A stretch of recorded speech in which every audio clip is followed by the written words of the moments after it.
We'll stop here for a moment. If you just step off the footpath with me, thank you.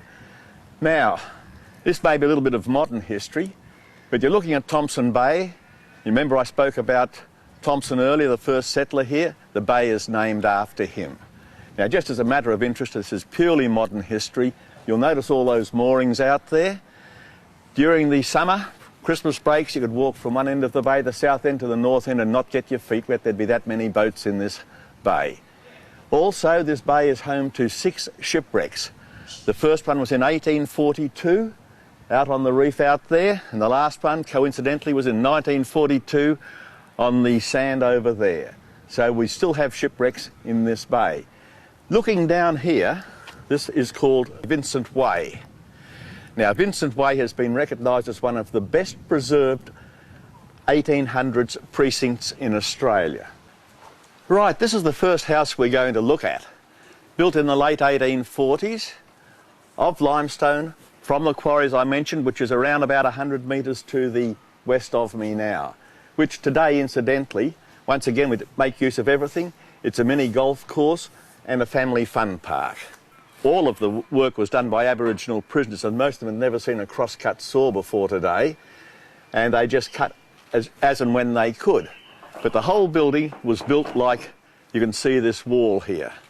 Henry Vincent built this first building here for his wife and family, and at the far end of it, he built quarters for the soldiers or jailers. He'd only just been settled in here for a while, and the governor of the day came over, and being an English gentleman, he had a lot of privileges, and he stated that Perth and Fremantle were far too hot and smelly for an English gentleman in summertime. He needed a house at Rottnest. And he said, well, where is the best house? Well, basically, this was the only house of any standing on the island. So poor old Henry was told, go and build yourself another one. This is going to be the governor's house. So Henry then had to build another house further up the road. You'll notice, if you look at it, that it has a vaguely military look to it, with the high parapet at the front, and those embrasures in it could be almost an embrasure in a fort. So if you look at the building like that, it gives the resemblance of being a military building. As a matter of interest, the windows and doors here, he built the building and left an opening for a window and a door, and sent the measurements to the Fremantle jail, where they actually made the joinery work to fit here. And if the measurements weren't too exact, he just hacked a bit more limestone out or put a bit in. That's the reason they are all of odd shapes and sizes.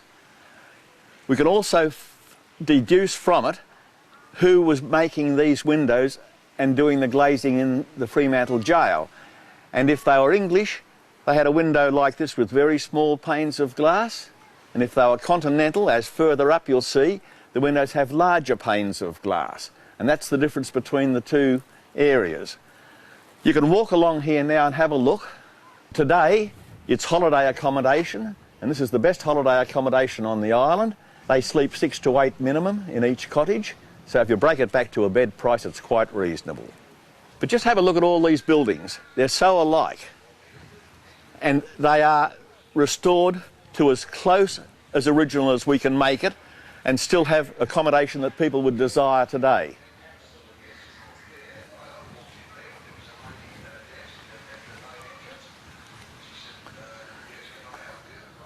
Now, this building in front of us has a rather interesting history, and it is actually slightly different to the rest of the buildings on the island. Henry had sole control of this island. He was the king of Rottnest. And one of the governors decided he had too much sway on the island, so the governor decided to appoint a storekeeper to the island. He appointed a young fellow by the name of Francis Armstrong, who was to be the storekeeper on the island, and also he was to be the keeper of the Aboriginal prisoners' moral welfare. He told Henry Vincent to build him a house, and Henry protested furiously for quite an amount of time, because he didn't want anybody else to have any control or say on the island. But he eventually built this house, and he showed he was a little bit on the devious side. He built it slightly lower in floor level than anywhere else along here, so that it would flood in winter time. Incidentally, that this house has a slightly different roof structure. That is only the second set of shingles on the roof since 1860. Francis Armstrong and his wife and young family moved in here. Only a young fellow in his early 20s, and he could speak the Aboriginal dialects, which is one of the reasons he had the job. And he just settled in, and they decided to move the pilot boat service from Fremantle back to Rottnest because there were still ships being wrecked on Rottnest. And it made a lot of sense to have the pilot boat here. So Henry was told he had to build a house for the new captain of the pilot boat, Captain Back. So he said, I can't build one in time, but I'll give him this house. So he evicted Francis Armstrong, and this became the house of the pilot. And he said to poor old Francis Armstrong, there's a house up in the middle of the island near our lighthouse, Wadjamup Hill, and there's a house almost complete. You can finish that off and go up there. So Francis Armstrong with his wife and family went up there. But unfortunately, it was 6 kilometres away, about an hour's ride on horseback.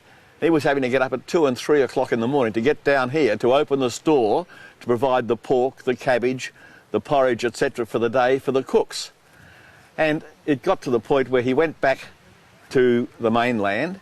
Henry had won the day, and Francis Armstrong decided he wasn't going to be here any longer. He wasn't doing any good, and he went back to the mainland. However, he must have been a good, God-fearing young fellow, because twice Henry was accused of mistreating Aboriginal prisoners and brought before a magistrate. And each time, Francis Armstrong came to court and spoke up in Henry's favour, and he was acquitted each time. You'll notice that the house is white. All the houses along here were white, and it's a white lime wash. There was no such thing as damp courses in those days, or waterproof paints or anything of that nature, and lime wash was the obvious solution. However, the skippers of the square riggers coming from Fremantle over here claimed that they could not see the lead marks into Thompson Bay for the glare from the white buildings and the white seawall, which is obvious because in those days there was no such thing as sunglasses. So Henry, in a very resourceful manner, took his barrels of lime wash and tossed old horseshoes and any bit of old metal junk he could find into them, with the result that he got this Rottnest ochre colour, and that's the colour everything is painted today. We'll go down now and have a look at the pilot boathouse itself.